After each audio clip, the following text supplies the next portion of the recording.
Well,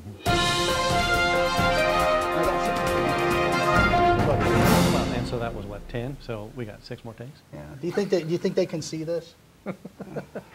Probably not. All they see is just Joe's head because this all blends in. It looks like, yeah, it's like a horse coming out of my ear right here is what this appears to be. So, well, hey, welcome everybody. This is Tim Pearson from North Dakota Guaranty and Title and Joe Sheehan from Closeit 911 or joecloseit.com.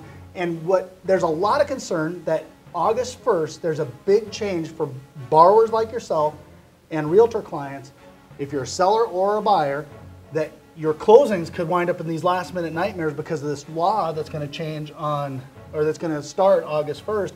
And so what we're here to do, I brought the expert in, the title guru, who's written title from the Philippines to Beijing, right?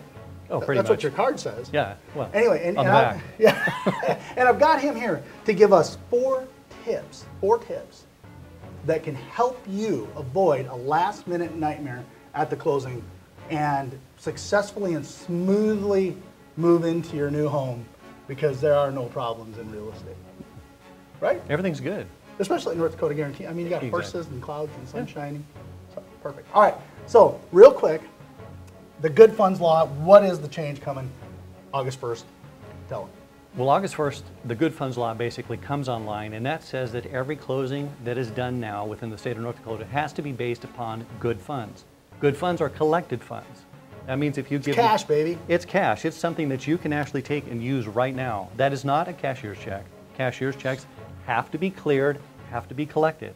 So your cashier's check is not as good as cash anymore as of August 1st, okay? Correct. And then that's the big change, and that's what everybody's afraid of. So number one, do I have to have my money into the title company 3 days in advance of close now? You know, it's a great question. The answer is yes and no. If you're using a cashier's Thanks check... for clearing it up for us. Yeah.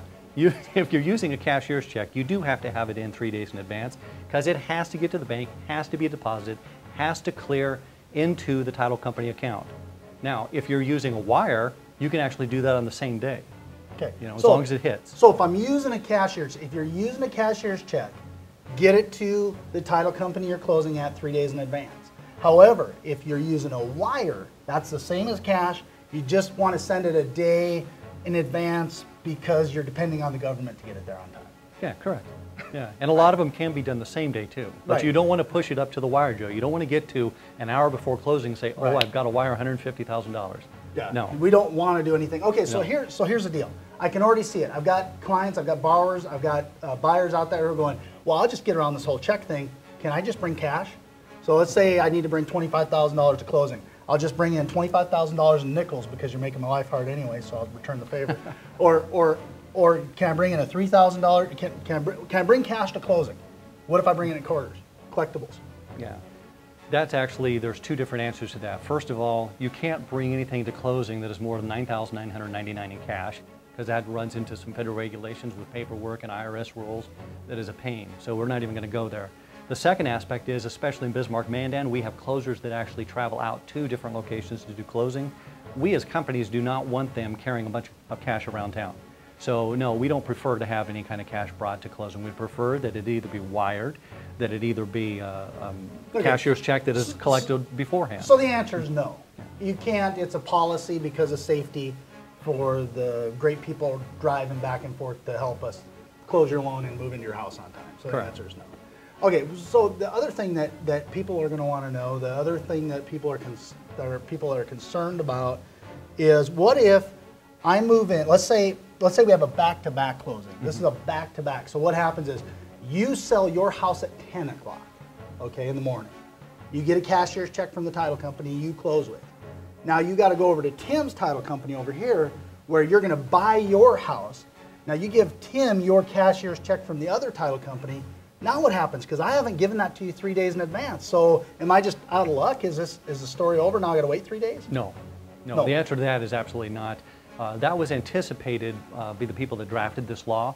And basically what they did was this with the law. They said, you know, if you actually do close at a title company and you have back-to-back closings, if the first closing is based upon good funds, that company has taken in cashier's checks 3 days in advance, they're cleared, they've taken in a wire that's hit, it's irrevocably granted to their trust account, and then they issue a check off that, All other closings subsequent to that are considered good funds because that first initial one was done under a good funds law.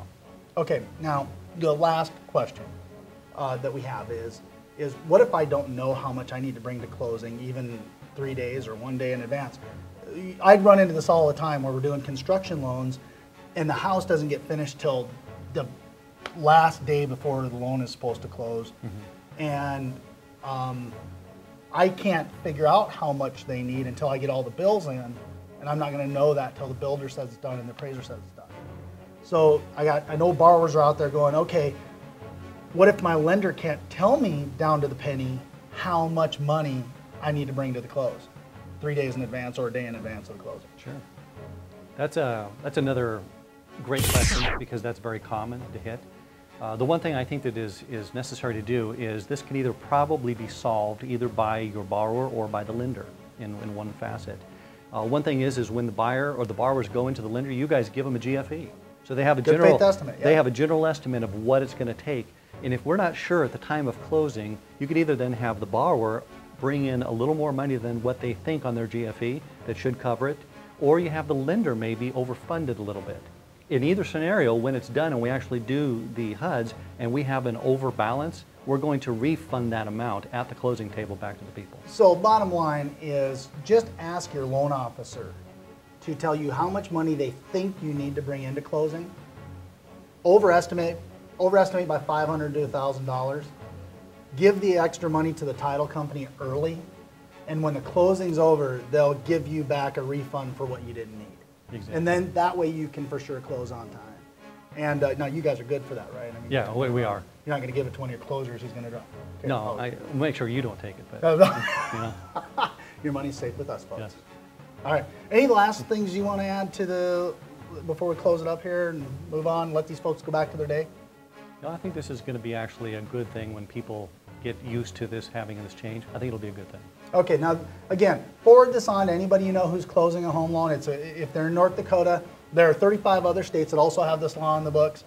This will help make sure that you don't have that last minute closing nightmare because you didn't get your money to the title company on time. Hey, thanks Tim for being here with us today. And thank you, Joe. Thanks for tuning in.